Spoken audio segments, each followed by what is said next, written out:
एक तरफ ऋषिकेश में सीएम पुष्कर सिंह धामी ने जन आशीर्वाद रैली के जरिए शक्ति प्रदर्शन किया, तो वहीं दूसरी तरफ हरिद्वार में कांग्रेस ने परिवर्तन यात्रा के जरिए अपनी ताकत दिखाई। चलिए दो तस्वीरें आपको दिखाने जा रहे हैं। वे दो तस्वीरें आज की दो बड़ी खबरें। ऋषिकेश में भाजपा की जन आशीर्वाद यात्रा, हरिद्वार में कांग्रेस की परिवर्तन यात्रा। तो एक तरफ मुख्यमंत्री खुद कार्यकर्ताओं के बीच गए, जिससे उनका जोश हाई नजर आया। वहीं दूसरी तरफ कांग्रेस भी जनता के बीच उतरी और वहां पर भी जबरदस्त भीड़ उमड़ी, कार्यकर्ताओं का जोश बढ़ाया गया। तो 2022 चुनाव को लेकर बड़ी सियासी सरगर्मी। तो ऋषिकेश में भाजपा, हरिद्वार में कांग्रेस जनता के बीच गई। तो कांग्रेस की परिवर्तन यात्रा, वहीं भाजपा की जन आशीर्वाद यात्रा। दो तस्वीरें और आज की दो बड़ी और अहम खबरें।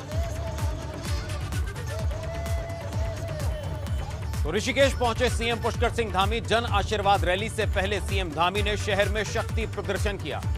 इस दौरान सीएम धामी का पार्टी कार्यकर्ताओं ने जगह जगह स्वागत किया और शामपुर से ऋषिकेश तक दोपहिया वाहनों पर भाजपा के कार्यकर्ता सवार होकर पहुंचे। सीएम की मौजूदगी से भाजपा कार्यकर्ताओं का जोश नजर आया। आप तस्वीरें देख सकते हैं ऋषिकेश की, ये तस्वीरें जहां पर 2022 से पहले भाजपा का शक्ति प्रदर्शन। मुख्यमंत्री पुष्कर सिंह धामी कार्यकर्ताओं के बीच, जनता के बीच पहुंचे। कार्यकर्ताओं में जबरदस्त उत्साह देखने को मिला।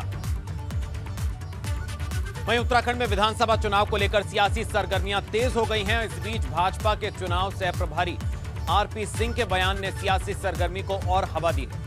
आरपी सिंह ने कहा कि 2022 का चुनाव सीएम धामी के नेतृत्व में ही लड़ा जाएगा और इसके साथ ही उन्होंने 60+ सीटें जीतने का दावा भी किया है। उन्हीं के नेतृत्व में चुनाव लड़ा जाएगा और वहाँ पर हम सुनिश्चित 60 का आंकड़ा पार करने वाले हैं, इसमें कोई शक नहीं है। और हमारे यहाँ पार्लियामेंट्री बोर्ड भी पार्टी को तय करता सब चीज़ें। अभी तो चुनाव की टिकटें तय होंगी, बाकी सब मामले होंगे और पार्लियामेंट्री बोर्ड में मैसेज आएगा, उसके अनुसार फैसले किए जाएंगे। परंतु इस बार भाजपा 60 के पार जाए। तो ऋषिकेश में भाजपा ने शक्ति प्रदर्शन किया। वहीं हरिद्वार में कांग्रेस की परिवर्तन यात्रा की शुरुआत हो गई। दूधाधारी चौक से यात्रा की शुरुआत हुई और इसके बाद यात्रा देवपुरा चौराहे, रामपुर मोड़ से होती हुई ज्वालापुर पहुंची और इस दौरान रास्ते में जगह जगह पार्टी कार्यकर्ता स्वागत करते नजर आए। कुमाऊं में परिवर्तन के पहले चरण के बाद दूसरे चरण में हरिद्वार में 3 दिवसीय परिवर्तन यात्रा निकाली जा रही है। परिवर्तन यात्रा के जरिए कांग्रेस अपने पक्ष में माहौल बनाने की कोशिश कर रही है।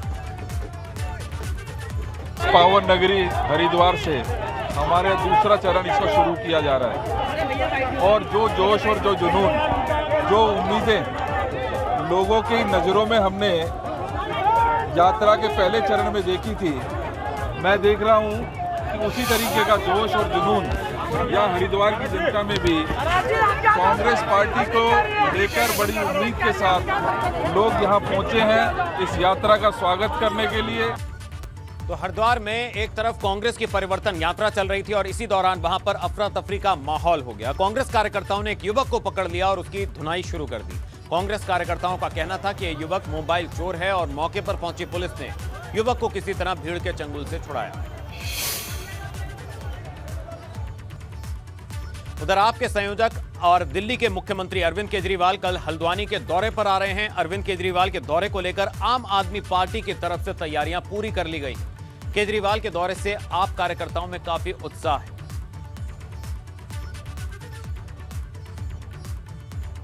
तो कल हल्द्वानी दौरे पर आ रहे हैं दिल्ली के मुख्यमंत्री अरविंद केजरीवाल। आम आदमी पार्टी संयोजक अरविंद केजरीवाल के दौरे को लेकर कार्यकर्ताओं में जबरदस्त उत्साह देखा जा रहा है। उनके दौरे की तैयारियां पूरी कर ली गई हैं और उम्मीद की जा रही है कि कोई बड़ा ऐलान भी कर सकते हैं अरविंद केजरीवाल।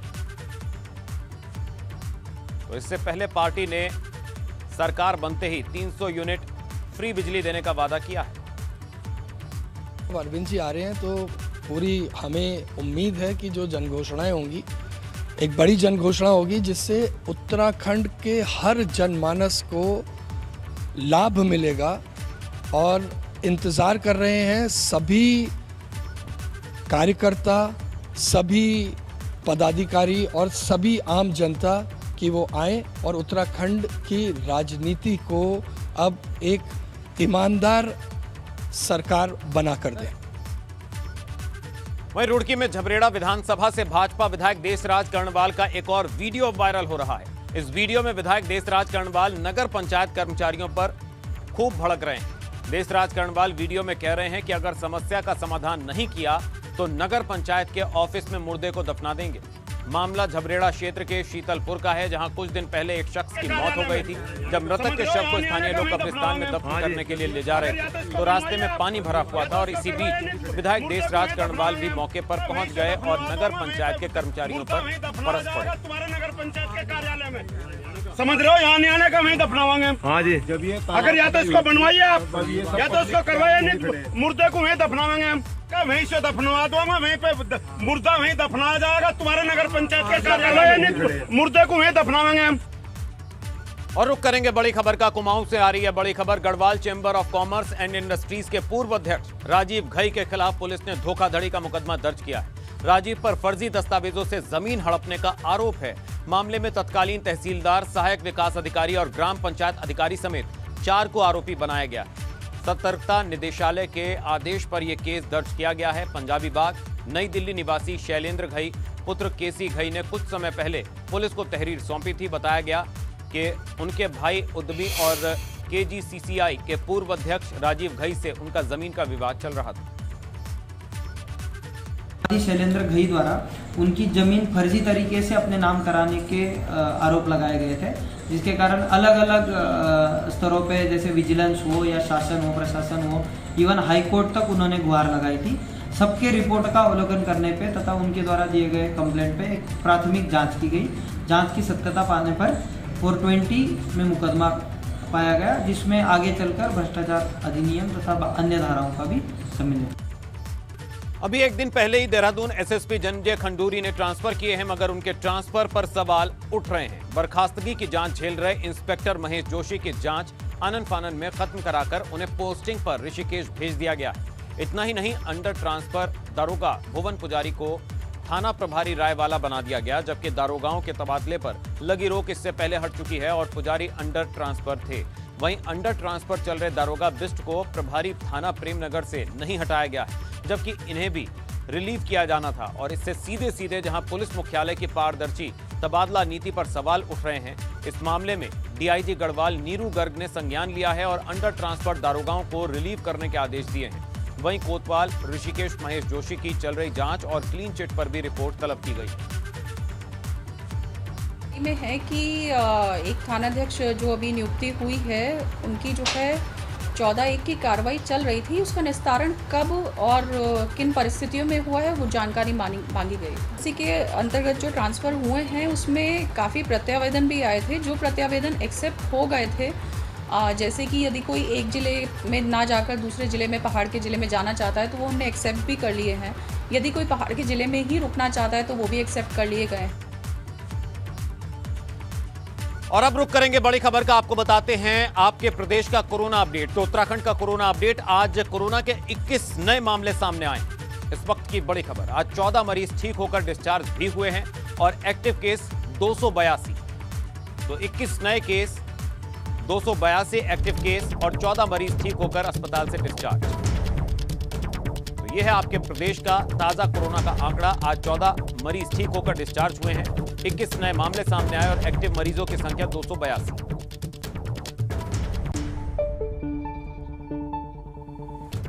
चलिए बात अब चारधाम यात्रा की। अगर आप चारधाम आने का विचार कर रहे हैं, सोच रहे हैं, तो आपके लिए आज से चारधाम यात्रा शुरू हो चुकी है। हाई कोर्ट से हरी झंडी मिलने के बाद उत्तराखंड सरकार ने आज से चारधाम यात्रा को खोल दिया है। हाई कोर्ट के निर्देशों पर फिलहाल चारधाम यात्रा के लिए यात्रियों की संख्या निर्धारित की गई।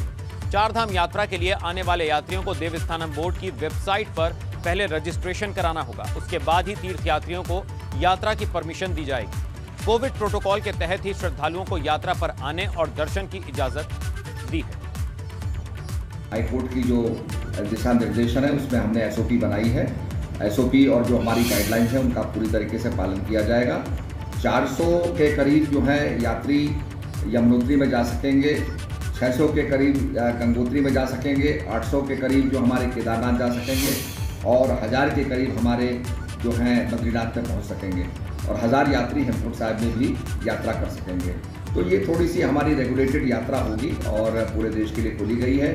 आप जो हमारी वेबसाइट है उस पर आप लॉगिन कर सकते हैं और रजिस्ट्रेशन करा। तो कई महीने के इंतजार के बाद चार धाम यात्रा शुरू हुई है, जिससे न सिर्फ चार धाम यात्रा से जुड़े तीर्थ पुरोहित और व्यापारी खुश हैं, बल्कि चार धाम के दर्शन करने की इच्छा रखने वाले श्रद्धालु भी उत्साहित नजर आ रहे हैं। आपको 5 तस्वीरें दिखा रहे हैं। यमुनोत्री, गंगोत्री, केदारनाथ, बद्रीनाथ और हेमकुंड साहिब की यात्रा शुरू हो चुकी है और यात्रा के पहले दिन धामों में किस तरह की चहल पहल नजर आई, ये उसी की तस्वीरें हैं।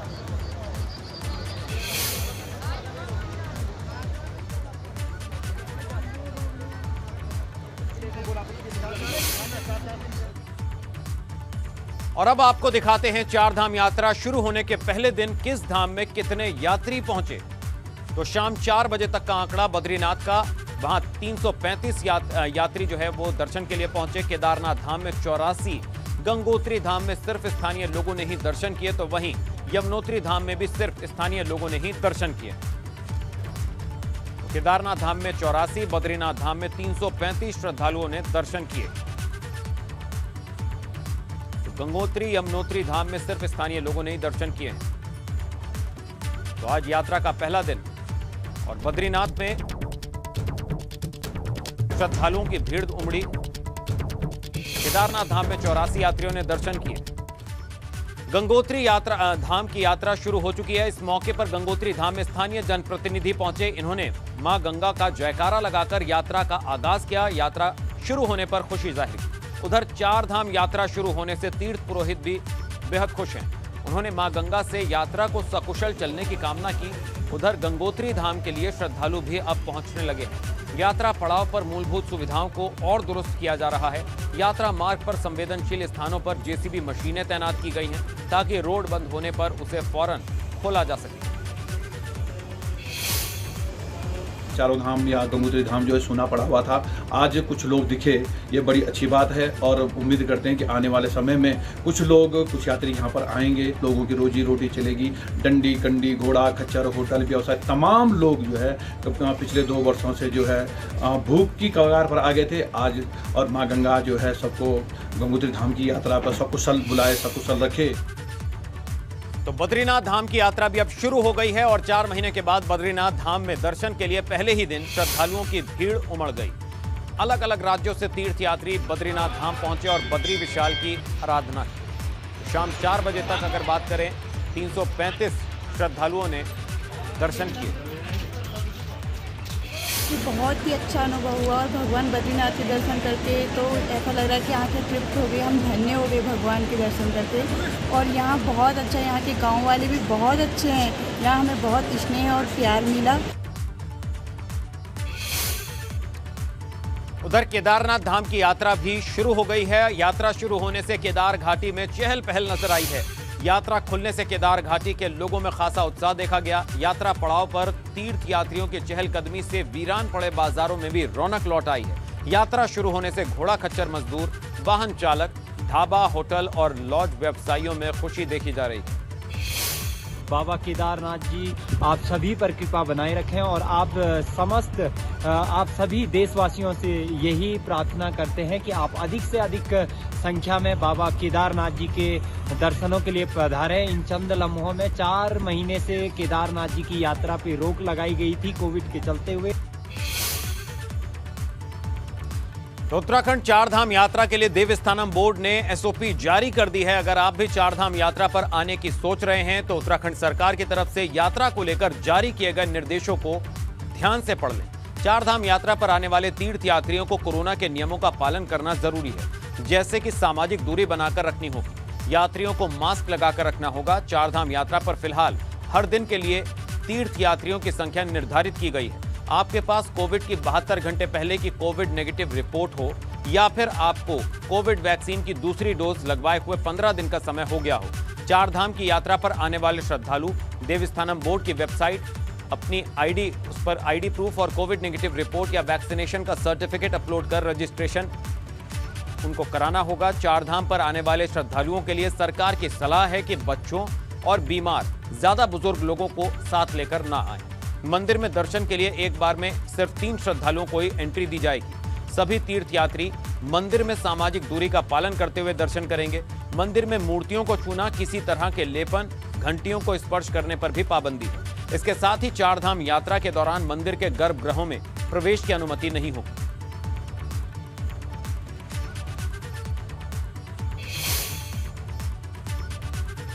तो चारधाम की यात्रा के साथ ही सिखों के पवित्र तीर्थ हेमकुंड साहिब के कपाट भी खुल गए हैं। आज सुबह गुरु ग्रंथ साहिब को सचखंड गर्भगृह से दरबार साहिब में पंच प्यारों की अगुवाई में लाया गया। आपको बता दें कि कोरोना महामारी के चलते इस साल अब तक हेमकुंड साहिब के कपाट नहीं खुल पाए थे। हालांकि हाल ही में हाई कोर्ट के आदेश के बाद चारधाम यात्रा के साथ साथ हेमकुंड साहिब की यात्रा भी शुरू हो गई। आज 150 से ज्यादा श्रद्धालुओं ने हेमकुंड साहिब में मत्था टेका।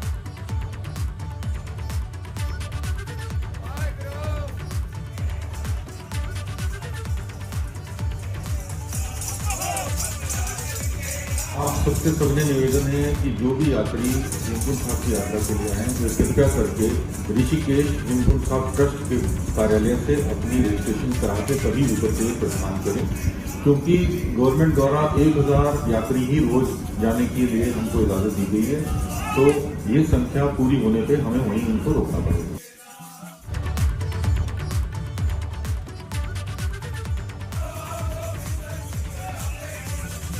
चारधाम यात्रा के साथ साथ हेमकुंड साहिब की यात्रा भी शुरू हो गई है। आज 150 से ज्यादा श्रद्धालुओं ने मत्था टेका।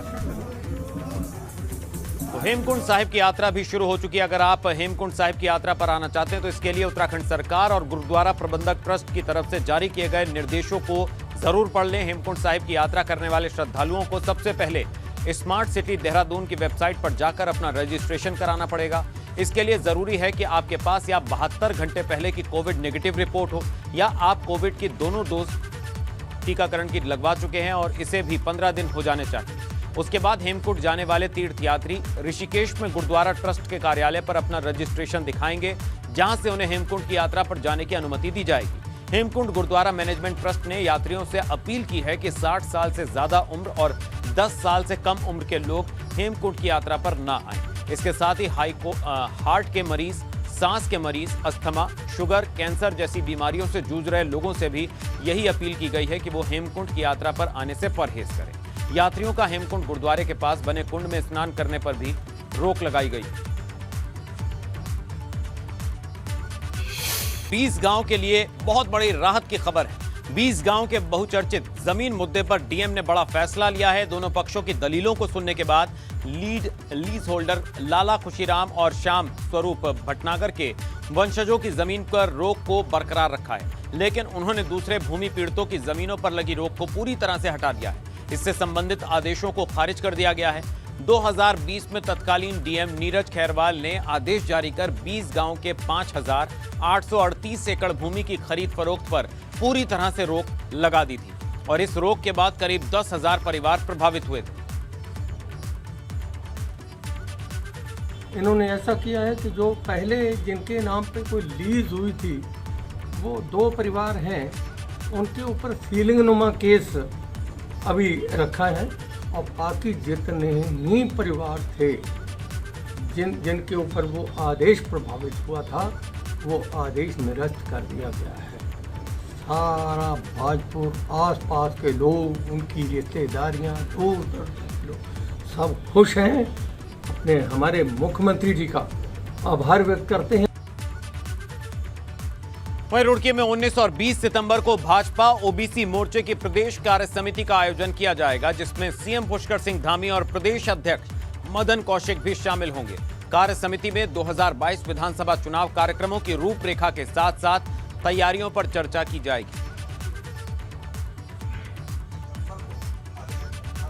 हमारी कार्य समिति होगी और इन सभी पदाधिकारियों का हमको मार्गदर्शन मिलेगा। 19 से हमारे सभी प्रदेश के पदाधिकारी बैठेंगे 19 को और 20 को सुबह 9 बजे हमारा पंजीकरण होगा। 10 बजे से हमारी प्रदेश की कार्य समिति शुरू होगी। उस प्रदेश कार्य समिति में पूरे उत्तराखंड से ओबीसी मोर्चे के जो जिलाध्यक्ष है और जो उनके महामंत्री है जिलों के, वो उसमें रहेंगे। वरिष्ठ पीसीएस अधिकारी हरबीर सिंह ने आरएफसी कुमाऊं का चार्ज ले लिया है। चार्ज संभालते हरवीर सिंह एक्शन मोड में नजर आए। उन्होंने हल्द्वानी के 2 खाद्यान्न गोदामों का निरीक्षण किया। इस दौरान उन्होंने गेहूं, चावल और चीनी की गुणवत्ता को बारीकी से जांच की। राशन में धांधली ना हो, इसके लिए अधिकारियों को जरूरी निर्देश भी दिए। मैंने चेक की, क्वालिटी अच्छी है और मैंने आगे जो व्यवस्था बनाने का प्रयास किया जा रहा है कि जो भी ट्रक में जो चाहे कोई भी राशन आए, चाहे चीनी आए, चाहे हमारा गेहूँ आए या चावल आए, उसके जो है सैंपलिंग होगी। सैंपलिंग में जो उस समय वहाँ मौजूद होगा उसके हस्ताक्षर होंगे। उधर देहरादून के पटेल नगर इलाके में 13 साल की मासूम के साथ रेप का मामला सामने आया है। आरोपी युवक मासूम को बहला फुसलाकर अपने साथ ले गया और कोल्ड ड्रिंक में नशीला पदार्थ पिलाकर उसके साथ दरिंदगी को अंजाम दिया। पीड़ित की मां की तहरीर पर पुलिस ने मुकदमा दर्ज कर लिया है। आरोपी लड़का रुड़की का रहने वाला बताया जा रहा है। नेम्ड एफआईआर है। इसमें जानकारी में है कि किस व्यक्ति द्वारा ये कारित किया गया है और हमारी टीम्स इसमें पूरी कार्रवाई कर रही है। उसकी लोकेशन पता की जा रही है और जल्द से जल्द उसकी अरेस्टिंग की। वहीं लक्सर में राइस मिल से शव बरामद हुआ। सूचना के बाद मौके पर पहुंची पुलिस और शव को पुलिस ने कब्जे में ले लिया। पुलिस का कहना है कि 2 से 3 दिन पुराना शव है जिससे बदबू आ रही थी। मृतक राइस मिल में चौकीदार का काम करता था। पुलिस मौत की जांच कर रही है।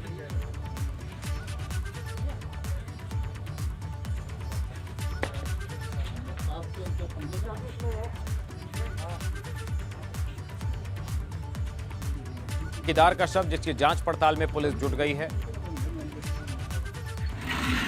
लक्सर में राइस मिल जहां से शव बरामद हुआ,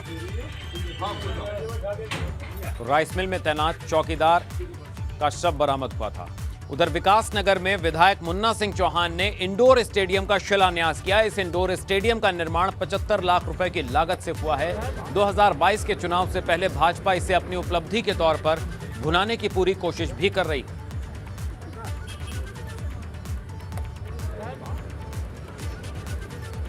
इंडोर स्टेडियम का शिलान्यास किया विधायक मुन्ना सिंह ने।